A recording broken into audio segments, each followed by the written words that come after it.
നിന്നെ കൊണ്ട് ചെയ്തെടുക്കാൻ പറ്റുമെന്ന് നല്ലൊരാളുണ്ടെങ്കിൽ അത് ഞാൻ പറഞ്ഞത് സന്തോഷ് സാറിന്, സന്തോഷ് പണ്ഡിറ്റ് എന്ന് പറയുന്ന ഡയറക്ടർ മാസ്റ്റർ പീസ് എന്ന് പറഞ്ഞ സിനിമയിൽ അഭിനയിച്ചു. എന്താ രസം! അദ്ദേഹം ചെയ്തിട്ടുള്ള ഓൺ ഡയറക്ഷൻ ഓൺ പ്രൊഡക്ഷനിൽ വരുന്ന സിനിമയും ഈ മാസ്റ്റർ പീസ് എന്ന് പറഞ്ഞ സിനിമയിലും അദ്ദേഹം ചെയ്ത അഭിനയം എന്ന് പറഞ്ഞു കഴിഞ്ഞാൽ അതാണ് പറഞ്ഞത്. കിട്ടേണ്ട ആളുടെ കയ്യിൽ കിട്ടിയപ്പോ ആള് ശരിക്കും ഒരു ആർട്ടിസ്റ്റ് എന്നല്ല, കാലക്കില്ലേ, അതാണ് പറഞ്ഞത്. അതേപോലെയുള്ള മുതലുകളാണ്. ഇതിനെ ഞാൻ കണക്കാക്കൂല. സന്തോഷന്റെ പടത്തിൽ അഭിനയിക്കേണ്ട വലിയൊരു ഭാഗ്യമായിട്ട് കൂട്ടാ. സെറ്റില് പെരേര ഉണ്ടായിരുന്നു, നിഷായിടിക്ക് ഉണ്ടായിരുന്നു,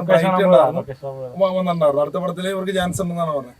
അപ്പം എനിക്ക് കിട്ടിയെന്ന് പറഞ്ഞു കഴിഞ്ഞാൽ എനിക്ക് വലിയൊരു ആഗ്രഹമായിരുന്നു പുള്ളിയുടെ ഒരു പടത്തിൽ ചെയ്യണം എന്നൊരു വലിയൊരു ആഗ്രഹമായിരുന്നു. അപ്പൊ ഞാനിങ്ങനെ പറഞ്ഞപ്പോൾ പുള്ളി പറഞ്ഞു, എടാ നിനക്ക് പറ്റിയ സംഭവം ഉണ്ട് എന്ന് പറഞ്ഞു. പക്ഷെ അദ്ദേഹം ഷൂട്ട് ചെയ്യണമെന്ന് കോഴിക്കോട് അപ്പുറമൊക്കെ ആയിരിക്കും ഷൂട്ട്, നമ്മളവിടെ അത്ര ലോങ് ചെല്ലണം.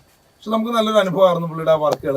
ഒരു ചിട്ടയാണ്, രാവിലെ ഷൂട്ട് തുടങ്ങി കറക്റ്റ് സമയത്ത് ഷൂട്ട് പാക്കപ്പ് ആവും അങ്ങനെ. അപ്പൊ ഇയാളെ വിളിച്ചിട്ടുണ്ടായിരുന്നു ഡബിങ്ങിന് ചെല്ലണം എന്ന് പറഞ്ഞു.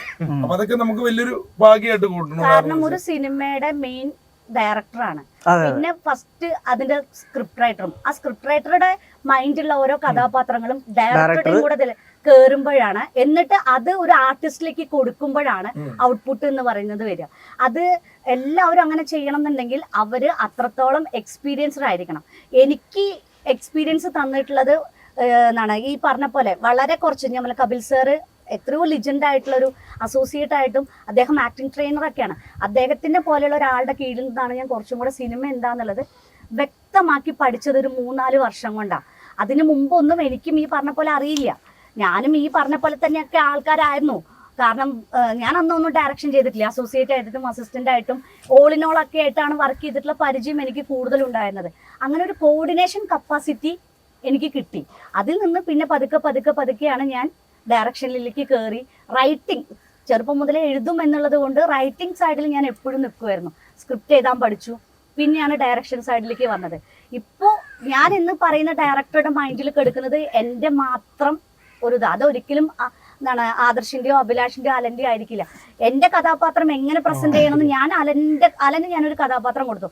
അലൻ അത് ഇങ്ങനെ ചെയ്യണം എന്ന് പറഞ്ഞ് പഠിപ്പിച്ചു കൊടുത്ത് അലൻ ചിലപ്പോൾ അത് ചെയ്തെടുക്കാൻ അവൻ 2 കാര്യമുണ്ട്. ഡെഡിക്കേഷൻ, അത് അവനുണ്ടെങ്കിൽ അവനത് കറക്റ്റായിട്ട് അത് ഉണ്ടെന്ന് എനിക്കൊരു തോന്നലുള്ളത് കൊണ്ടാണ് ഒരെണ്ണം ഞാൻ നോക്കാം. കാരണം പാവാണ്, എന്തൊക്കെ ആരൊക്കെ എയറിൽ കയറ്റിയാലും ആരൊക്കെ എന്തൊക്കെ തെറി പറഞ്ഞാലും അവൻ പാവാണ്. കാരണം അവനെ വെച്ച് ആൾക്കാർ മുതലെടുത്തിട്ടുള്ളതായിരിക്കാം കൂടുതലും. ഈ അഭിലാഷൊക്കെ വന്നതിന് ശേഷമാണ് കുറച്ചും കൂടെ അവന് ഇതായിട്ടുള്ളത്. അതുവരെയൊക്കെ ഇവനെ നന്നായിട്ട് എയറിൽ കയറ്റിക്കൊണ്ടിരുന്ന ആൾക്കാരാ. അത് ഞാൻ പറഞ്ഞില്ലേ, എന്റെ കുടുംബം, എന്റെ മകനാണെങ്കിലും എന്റെ സഹോദരങ്ങൾക്കൊക്കെ ആണെങ്കിലും ഇവരൊക്കെ ഭയങ്കര കാര്യമായിട്ടുള്ളതാ. പിന്നെ ഞാൻ ഇന്റർവ്യൂവിന് പോവാണ്, ഞാൻ ജോലി സ്ഥലത്തു നിന്നാണ് വരുന്നത്. ഇന്റർവ്യൂവിന് പോവാണെന്ന് പറഞ്ഞപ്പോ തന്നെ എന്റെ മകൻ എന്നോട് ചോദിച്ചു, ആരമ്മ? അലൻ ജോസാ. ശരി. അവന് ഇഷ്ടമല്ലാത്തൊരു കാര്യം ഞാൻ ഇതുവരെ ചെയ്യില്ല. അഭിലാഷിനൊക്കെ അറിയാവുന്നത് കൊണ്ട് എന്റെ ഫാമിലി, എനിക്ക് എന്റെ സിനിമ എന്റെ ഫാമിലിയാ. കാരണം എന്റെ ഫാമിലി സപ്പോർട്ടിലാണ്. എന്റെ മകനാണ് പ്രൊഡക്ഷൻ മാനേജറും എല്ലാം. ഒരു സ്ക്രിപ്റ്റ് എഴുതാനിരിക്കുമ്പോൾ ഞാൻ അവനോട് ഡിസ്കസ് ചെയ്യുമ്പോൾ അവനിൽ നിന്ന് ഇന്നത്തെ ആൾക്കാർ ഇഷ്ടപ്പെടുന്ന കാര്യങ്ങൾ നമുക്ക് കിട്ടുന്നതും കൂടെ ഉൾപ്പെടുത്തിയിട്ടാണ് നമ്മൾ ഓരോ വർക്കൗട്ടും ചെയ്യുക. ഒരു കാര്യം വേണ്ടേ, ഇപ്പൊ മാഷ് പറഞ്ഞ പോലെ, അനുപമ മേഡം പറഞ്ഞ പോലെ, ഒരു കാര്യത്തില് ഇപ്പൊ ഇവനെ എന്നെ കൂട്ടുകൂടി വരുന്നത് എന്താണെന്നറിയോ, ഒരു പ്രശ്നം ഉണ്ടായിരുന്നു. മമ്മൂക്കായുടെ ഒരു വിഷയം ഉണ്ടായ സമയത്ത് ഇവനെ സപ്പോർട്ട് ചെയ്യാൻ ആരുമില്ലായിരുന്നു. എന്ന് വെച്ച് കഴിഞ്ഞാൽ കൂടെ ഒരു ഫോട്ടോ എടുക്കാൻ പോലും എല്ലാവർക്കും മടിയായിരുന്നു. ആണ് വരെ ആ സമയത്ത് എല്ലാവരും, ഇപ്പൊ ഒരുപാട് കൂട്ടുകാരുണ്ട്. ആ സമയത്ത് നമ്മൾ ചങ്കൂറ്റം പോലെ നമ്മൾ കൂടെ നിന്ന് എന്താന്ന് വെച്ച് കഴിഞ്ഞാൽ നമുക്ക് അതിൽ അറിയാമായിരുന്നു ഇവൻ നിരപരാധിയാന്നുള്ളത്. ഒരു ഗ്രൂപ്പ് ക്രിയേറ്റ് ചെയ്തിട്ട് കുറെ കുറെ ആളുകൾ ചേർന്ന് ഈ പാവത്തിന്റെ അവര് പറഞ്ഞ വോയിസ് അവന്മാര് ഡിലേറ്റ് ആയി കളഞ്ഞു. മമ്മൂക്കാനെ അതിലും ഇതായിട്ട് മോശമായിട്ടാണ് അമ്മമാര് പറഞ്ഞ വോയിസ്. അപ്പൊ ഇവന്റെ അന്നേരം പടം ആ സിനിമ കാണണം എന്നുള്ളൊരു വാശി കൊണ്ട് അവൻ അറിയാണ്ട് പറഞ്ഞു പോയതാണ്, ഞാൻ എന്തായാലും പോയി കാണാം, ആര് പറഞ്ഞാലും ഞാൻ പോയി, അത് മമ്മൂക്കയല്ല എന്ന് പറഞ്ഞപ്പോ കൂട്ടത്തിൽ പറഞ്ഞു ഒരു വാക്കാണ്. അപ്പൊ ഞാൻ അതില് വേറെ കാര്യമുണ്ട്. ഇവര് ചിലപ്പോ നമ്മള് വാക്കുകൾ സൂക്ഷിച്ച് ഉപയോഗിച്ചില്ലെങ്കിൽ അങ്ങനത്തെ കുറെ അബദ്ധങ്ങൾ ഇവന്റെ വായിന്ന് വീഴാറുണ്ട്. അപ്പൊ ഇപ്പോഴും അങ്ങനത്തെ ഒരു അബദ്ധം അവന്റെ വായിന്ന് വീഴും. ചിന്തിച്ചിട്ട് വേണം നമ്മൾ ഓരോ. അപ്പൊ ആ സൗഹൃദം വന്നപ്പോഴേ എന്റെ മെസ്സഞ്ചറിലും എന്റെ ഫോണിലും ഒരുപാട് പേര് വിളിക്കാറുണ്ട്. ഞങ്ങൾ കണ്ണൂരിൽ നിന്ന് കോഴിക്കോട് നിന്ന് വരുവാണ്, അവിടെ കണ്ടാ വിട്ടും മാടയാണ് പോലെ. ഞാൻ പറഞ്ഞു, മാഷ ധൈര്യമായിട്ട് പോലും ഒരു കുഴപ്പമില്ല, മനസ്സിലായില്ലേ? അതായത് നിങ്ങൾ വരാൻ ഞങ്ങള് ദൂരെയും പോകണില്ല, ഇവിടെ തന്നെയുണ്ട്, ഒരു കുഴപ്പമില്ല, ധൈര്യമായിട്ട് പോരെന്ന് പറഞ്ഞു. എന്നെ ആയിരുന്നു വിളിക്കണം, എന്റെ ഫോണിലേക്ക് വിളിച്ച് എടുക്കത്തില്ല എന്ന് പറഞ്ഞു. ചിലവര് ഇപ്പൊ നല്ല സൗഹൃദമായി. അതായത് അന്ന് ഇങ്ങനെ പറഞ്ഞ ആൾക്കാർ ഇപ്പൊ ബ്രോ എന്നൊക്കെ പറഞ്ഞ് വിളിക്കുമ്പോൾ നമുക്കൊരു സന്തോഷമുണ്ട്. മനുഷ്യരാണ് അടുത്തറിഞ്ഞാലാണ് മനസ്സിലാവുന്നത്. ദൂരെ നിന്ന് നോക്കുമ്പോ ആദർശ് എന്തെങ്കിലും ഇത് കാണിച്ചിട്ടുണ്ടാവും. എനിക്ക് ആദർശിന് ഒരു പരിചയമില്ലെങ്കിൽ നമുക്ക് സ്വാഭാവികമായിട്ട് ദേഷ്യം വരും. അടുത്തറിഞ്ഞു ഇവിടെ വന്ന് കണ്ടു, ഇവരുമായിട്ട് സംസാരിച്ചപ്പോഴാണ് എനിക്ക് മനസ്സിലാക്കാൻ കഴിഞ്ഞത് ഇവൻ ഈ കാണുന്നതൊന്നുമല്ല ഈ അലൻ, അതൊരു പാവമാണ്, ഇതിനേക്കാളും ഡേഞ്ചർ ആണ് ചിലപ്പോ. സന്തോഷം തന്നൊരു കാര്യം പറയട്ടെ, അതായത് ഫേക്ക് ഐഡിയിൽ വന്ന് എന്നെ തെറി പറഞ്ഞുകൊണ്ടൊരു വ്യക്തി ഉണ്ടായിരുന്നു. ഫേക്ക് ഐഡിയിൽ ഞാൻ പുള്ളിയോട് പറഞ്ഞു നിങ്ങൾ പറഞ്ഞുകൊണ്ടാണ് ഞാൻ തെറി പറഞ്ഞതെന്നൊക്കെ പറയുമ്പോൾ പുള്ളി വീണ്ടും തെറി വിളിക്കാറ്. അപ്പം ഞാൻ മെസ്സഞ്ചറിൽ ഒരു ദിവസം പുള്ളിയോട് പറഞ്ഞു, മാഷേ എന്താണ് നിങ്ങൾക്ക് പ്രശ്നം, എന്ന് നേരിട്ട് കാണാൻ കാണാം, എൻ്റെ നമ്പർ ഇതാന്നൊക്കെ പറഞ്ഞ് ഇട്ട് കൊടുത്തപ്പോൾ പുള്ളി എന്തോ ഒരു മനസ്സിൽ പുള്ളി പറഞ്ഞു, ബ്രോ നിങ്ങളെ കോപ്രായങ്ങൾ കണ്ടുകൊണ്ട് പറഞ്ഞു ക്ഷമിക്കുക എന്ന് പറഞ്ഞ പുള്ളിയുടെ സ്ഥലവും അഡ്രസ്സും ഒരു ദിവസം പുള്ളി വിളിച്ചേക്കുക. വിളിച്ചിട്ട് പുള്ളിയുടെ മക്കളെ പരിചയപ്പെടുത്തുന്നു, വൈഫിൻ്റെ ഫോൺ കൊടുക്കുന്നു.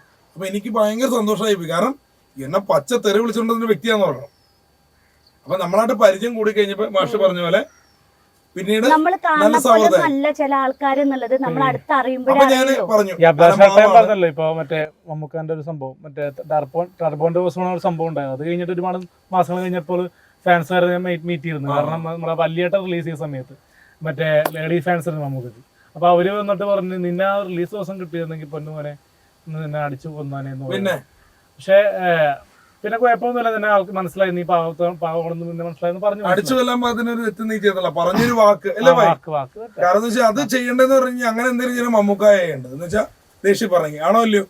ഈ പറഞ്ഞ ഫാൻസുകാരോ ആരുമില്ല, ഈ മമ്മൂക്ക ലാലേട്ടൻ എന്ന് പറഞ്ഞ കൂട്ടുകാരാ.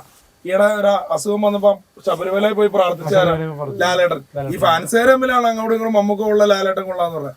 അവരെ പ്രണവും ദുൽഖറായിട്ട് കൂട്ടാം, സുചിത്ര മറ്റേ വൈഫ് മറ്റേ മമ്മൂക്കയുടെ വൈഫ് ശില്പത്തോ അയിത്തായിട്ട് അവര് സുരേഷ് ഗോപിച്ചേട്ടന്റെ കല്യാണത്തിന് ഇവരെല്ലാം ഒരുമിച്ചാ വന്നത്. അവരെ സൗഹൃദം അങ്ങനെയാ.